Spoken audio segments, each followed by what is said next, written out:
You look tired, sir, said the little girl on the plane. The CEO didn't expect that she'd change his life forever. Nathan Hale adjusted the cuff of his navy wool coat as he stepped into the narrow aisle of the packed commercial flight from Seattle to Boston. It was a red-eye, and he hated red-eyes. First class was full, leaving him, much to his quiet annoyance, with a seat in economy. Row 18C, window. He moved past a couple, arguing about overhead bin space, and slipped into his seat, letting out a slow breath as he sank into the fabric. The hum of engines preparing for takeoff filled the cabin, matching the static in his head after a relentless week of boardroom battles and press interviews. Nathan looked every bit the high-powered CEO, tailored slacks, sleek leather shoes, a watch that cost more than some people's rent, but his face gave him away. The lines around his eyes, the tension in his jaw, the subtle slump of his shoulders. He looked like a man worn thin. He pulled a folded newspaper from the seat pocket, but his eyes skimmed the page without processing a word. His mind was already shutting down. Then came the shuffle of small feet. A little girl, no older than 3, in a bright pink dress and a green turtle-shaped backpack, appeared beside him, her eyes wide with wonder. "That's our seat, Mommy. Look, it has a window." She clambered into the middle seat with the kind of excitement only a child could have about flying, her shoes kicking lightly against the seat in front of her. Nathan offered a polite smile and turned to the window, hoping she would quiet down. Then came the voice, soft, curious. "You look tired, sir." Nathan turned slightly. The girl was looking up at him with big, sincere eyes, her tone not mocking, just concerned. He cleared his throat. "I'm fine," he said flatly. She didn't seem convinced, but she said nothing more, just smiled faintly and settled in, swinging her legs as she dug into her backpack. To his surprise, she didn't fidget or whine. She looked around in quiet fascination, fingers clutching the straps of her bag, which was slightly too big for her small frame. Nathan glanced at her again. She had soft, blonde curls that bounced as she moved, and cheeks round with youth. Her dress was rumpled from travel, but clean. A small stuffed bunny peeked from her backpack's zipper. In the aisle seat, her mother had already fallen asleep, head tilted to the side, wavy blonde hair falling over her shoulder. Her features were soft but exhausted. She looked young, too young for the weariness in her face. Her arms folded over her purse, breathing deep with the kind of sleep born of sheer fatigue. The girl looked at her mother, then back at Nathan. She held out something, half a chocolate chip cookie, wrapped in a napkin.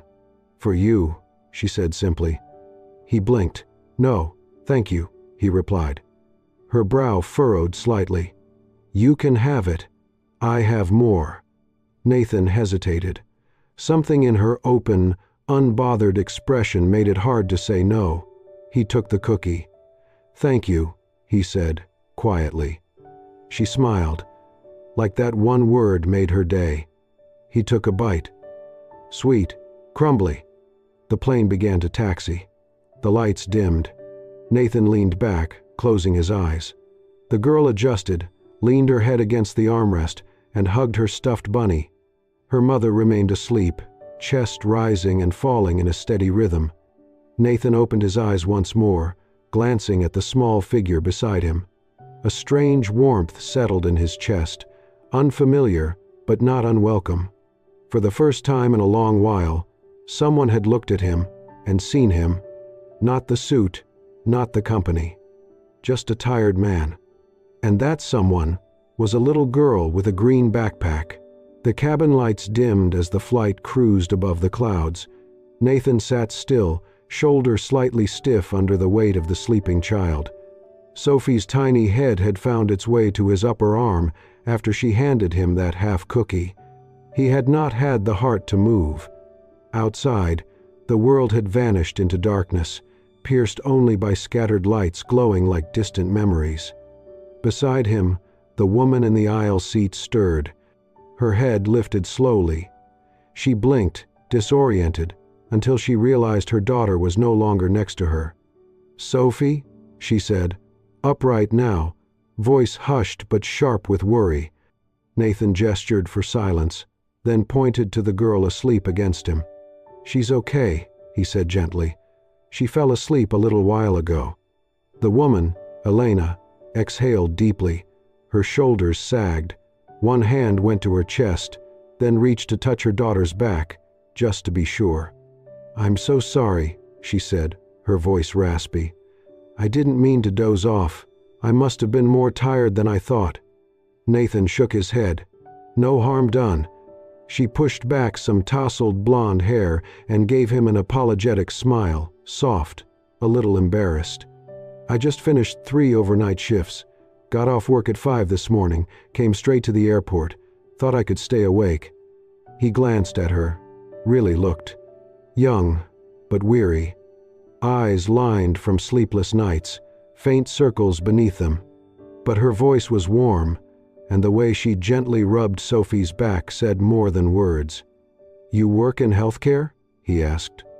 "Yeah, nurse assistant, technically. Temporary position." He nodded, then looked down at Sophie, who shifted slightly in her sleep, a faint smile on her lips. "She's surprisingly good company," he murmured. Elena chuckled. "That's Sophie. She thinks strangers are just friends we haven't met yet." Nathan smirked, fleeting but real. "I noticed." They sat quietly, the white noise of the cabin settling around them. The space between them felt oddly safe. Not intimate, just human. "She's very thoughtful," he said. "Offered me half a cookie earlier." Elena smiled, a hint of pride. "She does that when she thinks someone needs cheering up. She's observant." Nathan glanced at the crumb still in his hand, then at Sophie. She was right. Elena tilted her head, as if trying to read his tone, but said nothing. "I'm Elena, by the way," she offered, adjusting Sophie's blanket. "Nathan." She nodded. "Thank you for watching her. Not everyone's patient with kids." "She's easier to be around than most adults I know," he said, the corners of his mouth lifting. Elena's expression softened. She looked at Sophie, then back at Nathan. "She sees people, sometimes better than adults do." Nathan looked toward the window. "Maybe that's because she hasn't learned how to look away yet." Silence stretched between them, not uncomfortable, just thoughtful. Outside, the plane soared above a sea of clouds, the sky vast and black. Nathan closed his eyes, letting the hum of the engines drown his thoughts. But the image of that tiny hand offering him half a cookie wouldn't leave. By the time the plane landed in Boston, the moment had passed. Nathan disembarked, briefcase in hand, purposeful gait returning. No words were exchanged, just a glance back at the tired woman and the sleeping child with the green backpack. But as terminal lights blinked overhead and the crowd swept him away, Nathan couldn't shake the quiet feeling that something inside had shifted. He was not sure what it meant, only that it had been a very long time since he'd felt it. Boston greeted him with drizzle and gray skies. A black car waited at the curb. The driver held an umbrella, but Nathan barely noticed the chill. His mind was elsewhere, still somewhere at 35,000 feet. The quiet kindness of a stranger's child should not have stayed with him. And yet, it had. Back home, he poured himself one drink, like always, and stood by the tall window of his penthouse. The city glittered below, but none of it reached him. It never had. His eyes dropped to a photo frame on a low shelf. Dust clung to the edges. He hadn't touched it in years. Emily. His wife, his best friend, the one who loved him before the success, before the suits. They were married 10 months before a rainy night, a red light, and a phone call that shattered everything. He buried her in the fall. The leaves were red that day. She would have loved that. Since then, life had become efficient. Meetings, mergers, expansion, no distractions. Only responsibility. Especially now, with his mother's health fading, donor lists, blood types, and risk-filled every conversation. He visited, signed forms, asked questions, then went back to work. It was how he survived structured emptiness. But for the first time in 5 years, something had broken the rhythm. And it had started with a girl in a pink dress and a green backpack. The scent of antiseptic hit Nathan the moment he stepped through the sliding glass doors of the hospital. Cold, clean, clinical, just like every visit before. He passed the reception desk with a quiet nod and took the elevator to the 6th floor, where his mother had been admitted for another round of tests. The hepatology wing was quiet, the kind of silence filled with muted beeping monitors and tired footsteps. Nathan had never liked hospitals. They were places of endings, of waiting, of helplessness. He tucked his hands into his coat pockets as he turned a corner toward the nurse's station. He had come to check on donor registration updates, but as he walked down the hall, a familiar voice caught his attention. "Okay, Mr. Donovan, slow and steady. We've got all the time in the world." Nathan glanced toward the sound. A young woman in scrubs, light blue top, white coat loosely tied, was gently helping an elderly man with a walker. She walked beside him, voice calm and patient. It took him half a second to recognize her. The wavy blonde hair, the quiet strength in her voice, the eyes, warm but tired. Elena. He stopped without meaning to. She didn't see him at first. Her focus was on the older man, steadying his grip, adjusting his oxygen line. But then, Sophie appeared from around the corner, waddling toward them with the unmistakable glee of a child who recognized someone important. "Uncle Airplane!" she squealed. Nathan blinked. Sophie ran straight to him and wrapped her arms around his legs with surprising force. Her little pink shoes squeaked on the hospital floor. Nathan crouched slightly, caught between amusement and disbelief. "Hey there," he said, managing a smile. Elena turned quickly at the sound, her eyes widening. She froze for a split second, caught between shock and embarrassment. "You," she breathed, then recovered. "Hi." Nathan stood, nodding politely. "Elena. I didn't expect to see you here," she said, brushing a strand of hair behind her ear, clearly flustered. "Are you visiting someone?" "My mother," he replied. "She's being evaluated for a transplant.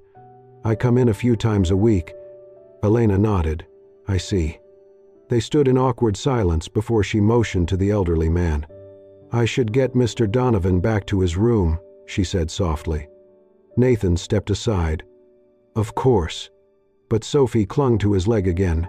"Wait, Mommy, can he come too?" Elena sighed gently. "Honey, he's busy." "It's fine," Nathan said, surprising himself. He walked with them as Elena helped Mr. Donovan back into bed. She was gentle but efficient, and Nathan observed her with quiet curiosity. Once the patient was settled, she turned back to him and Sophie, who was now in a visitor chair playing with the stethoscope dangling from her mother's pocket. "You work here?" he asked. Elena nodded. "Just night shifts, mostly assisting, sometimes mornings if someone calls in sick." "You're not a registered nurse?" Her lips tightened. "Not officially. I was in med school, Harvard." Nathan's brows lifted. "That's impressive." She gave a small, dismissive shrug. "Was. I dropped out in my 2nd year. Things got complicated." His eyes flicked to Sophie. Elena followed his gaze and nodded. "Yeah," she said. "Her father wasn't part of the plan. Neither was raising a child alone, working 2 jobs or barely scraping by." She didn't sound bitter, just tired, honest. Nathan's voice softened. "That's a lot." "It is what it is," she replied. "I'm not ashamed. But this isn't where I thought I'd be." He looked at her. No pretense, no dramatics, just quiet strength beneath fatigue. Then she said it, almost under her breath. "This is just temporary," she whispered.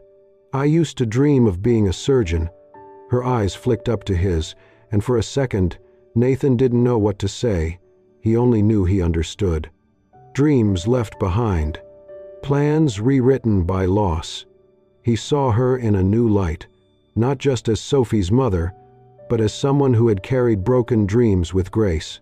someone who kept going, and something shifted in him again.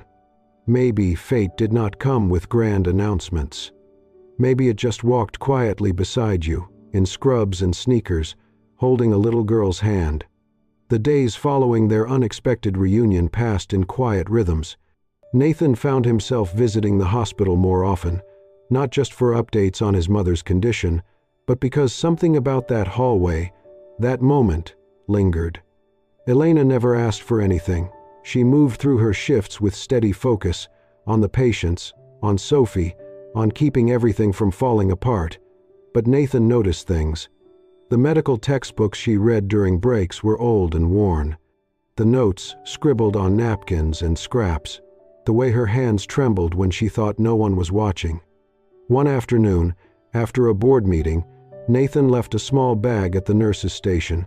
Inside were 2 pristine anatomy reference books from his university days, highlighted, bookmarked, like new. No note, no signature. The next morning, she found him waiting outside the coffee stand in the lobby. "You left those, didn't you?" she asked. He shrugged. "They were just sitting on my shelf."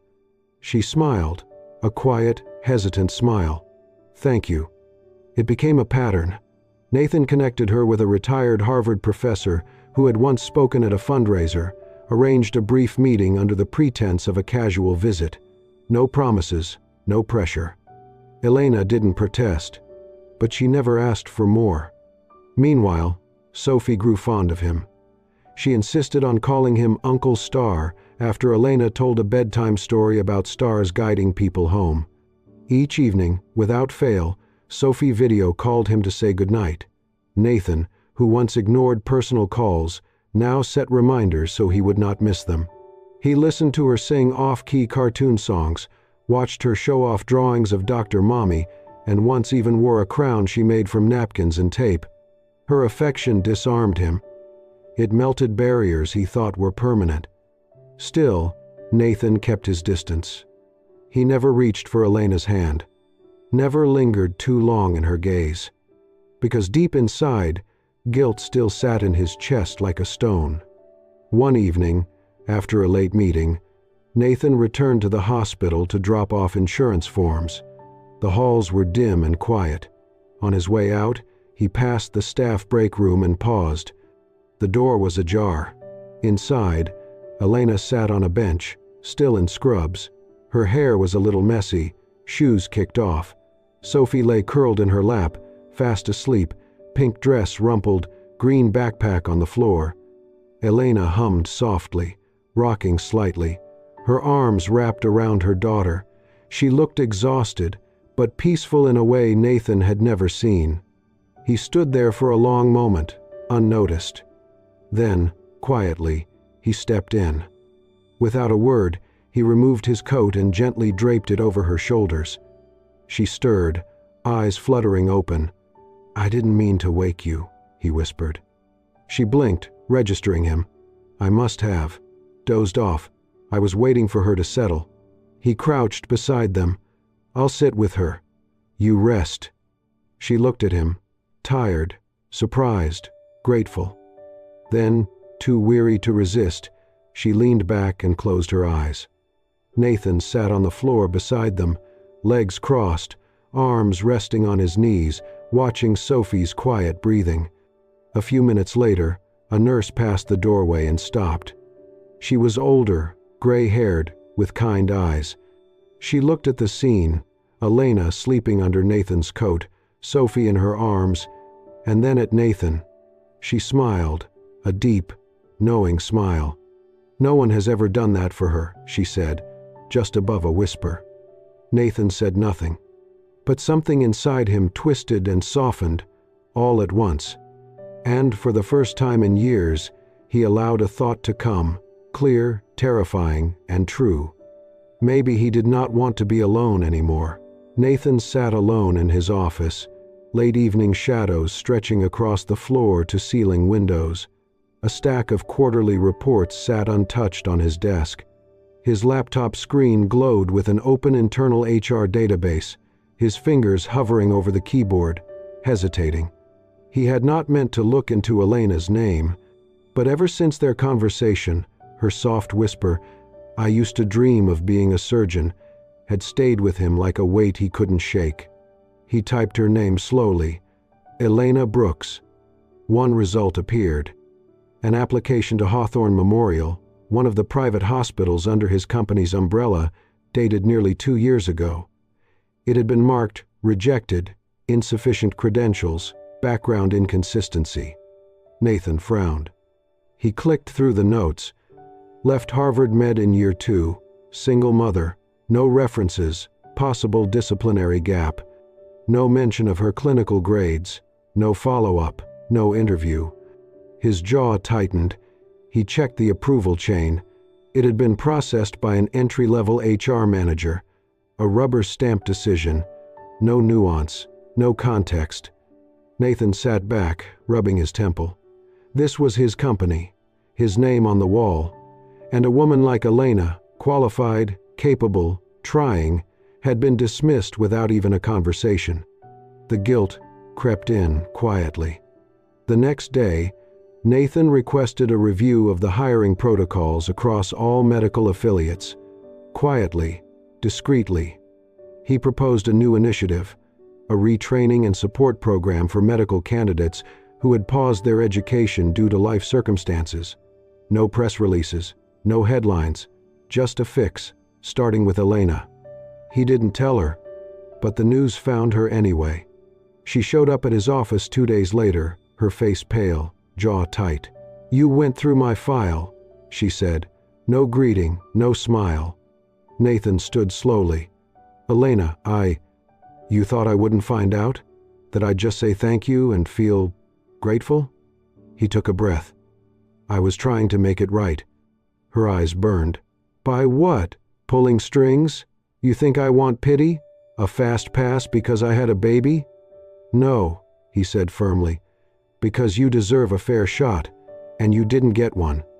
I don't need saving, Nathan." He stepped toward her, but she backed away. "I trusted you," she said, voice breaking. "But this feels like charity." Nathan watched her walk out the door. That night, the world felt colder again, until his phone rang just after midnight. It was Sophie's name, flashing on the screen. Elena must have used her daughter's tablet to call. When he picked up, he heard coughing, then Elena's panicked voice. "Sophie's burning up. 103.7. I can't get her fever down. I don't know what to do." "I'm coming," Nathan said without hesitation. He was out the door in 5 minutes. When he arrived at Elena's apartment, she looked more shaken than he had ever seen her. Sophie lay flushed on the couch, cheeks red, eyes glassy. Nathan took one look and scooped the little girl into his arms. "We're going to the hospital," he said. "Now." Elena did not argue. Hours later, Sophie was resting in a pediatric room, fever finally dropping after treatment. Elena sat beside her, head in her hands, silent. Nathan pulled up a chair next to her. "I'm sorry," he said softly. "I should have asked you first. I should have trusted that you'd want to fight your way back on your own terms." She nodded slowly, tears brimming but not falling. I've spent so long doing everything alone. I didn't know how to let someone help without feeling small." He looked at her then, not the nurse's assistant, not the tired mother, but the woman who still dreamed of being a surgeon. "You're not small, Elena. You're the strongest person I've met." She turned to him, eyes full of something fragile. And for the first time since Emily, Nathan reached out, slowly, deliberately, and took someone's hand. The hospital room was quiet except for the soft beeping of machines and the steady hum of filtered air. Nathan sat beside the bed, staring at the frail figure lying under white sheets. His mother, Irene Hale, had always been a force, sharp-witted, fiercely independent, a woman who raised a son alone and taught him to build empires. But now, her skin was pale, her frame thinner, her breathing more labored with each passing day. The doctor's voice from earlier echoed in his mind. "We're running out of time. Her liver is deteriorating faster than expected. We need to find a match soon, or prepare for other outcomes. Nathan had spent the last 2 weeks calling every contact he had, pulling every string, but matches were rare, and live donors even rarer, especially for her uncommon blood type. He felt helpless, and Nathan Hale never felt helpless. That evening, as he sat in the hallway just outside her room, Elena approached quietly. She was still in scrubs from her morning shift, her hair pulled back loosely, tendrils falling around her tired face. "Nathan," she said gently. He looked up. "I did the test," she said. He blinked. "What test?" She sat down beside him. "The blood match. For your mother." Nathan straightened. "Elena, I'm compatible." His breath caught. No, absolutely not. "I'm healthy. I already spoke with the transplant team. I'm eligible." "No," he repeated, louder this time. "You're not doing this. This isn't your responsibility." "She needs a donor, Nathan. She needs a donor, not you. You have a daughter. You have a life. This is too dangerous." "I know the risks," she said calmly. He stood and paced, running a hand through his hair, frustration tightening his chest. "You don't owe me this. You don't owe her this. This isn't a movie, Elena. This is real. This is your body, your health." She stood too, her voice steady. "And your mother is running out of time. I won't let you risk yourself like this. I won't." She stepped closer. "You don't get to make that decision for me." Nathan looked at her then, really looked at her. The fire in her eyes, the calm certainty. She wasn't doing this out of guilt or gratitude. She was doing it out of love, compassion. But still, he couldn't bear the thought. "You think I could live with myself if something happened to you?" he said, his voice cracking for the first time in years. "After everything?" Elena's expression softened. She reached out, gently placing a hand on his chest. "She gave you life," she said, her voice low, warm. "Let me help give her a second one." Nathan swallowed hard. "You've already given me mine," she added, tears glimmering in her eyes. For a moment, neither of them spoke. He closed his eyes, his forehead pressing gently against hers. "You shouldn't have to do this," he whispered. "I want to," she replied. Later that night, Nathan stood at the foot of his mother's bed, watching her sleep. He held her hand, thin and cold in his, and for the first time in a long time, he prayed. Not just for a miracle, but for the courage to accept one when it came, in the form of someone he never expected. The morning light filtered softly through the hospital windows, casting warm golden stripes across the white-tiled floor. Outside, the city moved as usual, cars honking, people rushing, time slipping by. But inside room 614, time had paused. Nathan stood by his mother's bedside, one hand resting gently on her shoulder. Irene Hale stirred, then blinked against the light. Her face was pale, but her eyes, once clouded by fatigue and illness, now held a clarity Nathan had not seen in months. "Hey, Mom," he said softly. She turned her head, eyes meeting his, and then a faint smile curled on her lips. "You're here," she murmured, "and I'm still here." Nathan chuckled through a breath he did not realize he was holding. "Yeah, you made it through." Her gaze drifted past him, toward the woman standing quietly in the doorway. "Elena?" Elena stepped forward, wearing her usual scrubs, her hair loosely tied back, strands falling softly around her face. Her movements were careful. She was still recovering herself, but steady. Irene reached out a weak hand. Elena took it. "My girl," Irene whispered. "My brave, foolish, wonderful girl." Elena laughed gently, eyes glistening. "I'm just glad you're okay." "You saved my life," Irene said.